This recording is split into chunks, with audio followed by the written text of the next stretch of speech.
people who want to always criticize the president.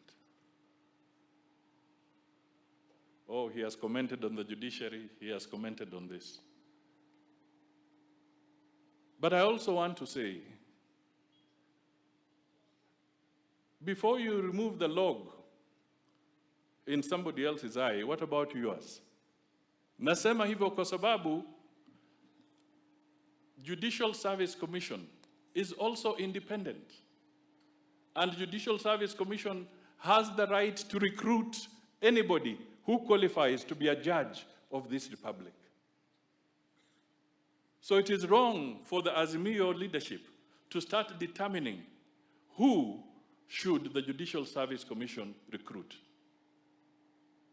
You cannot tell us that a son of the soil in this area, if they are interested, kama ni Chebukati ama nani, if he puts his bid for the position of a judge, that is the responsibility of the Judicial Service Commission, not the responsibility of politicians to try and direct the Judicial Service Commission.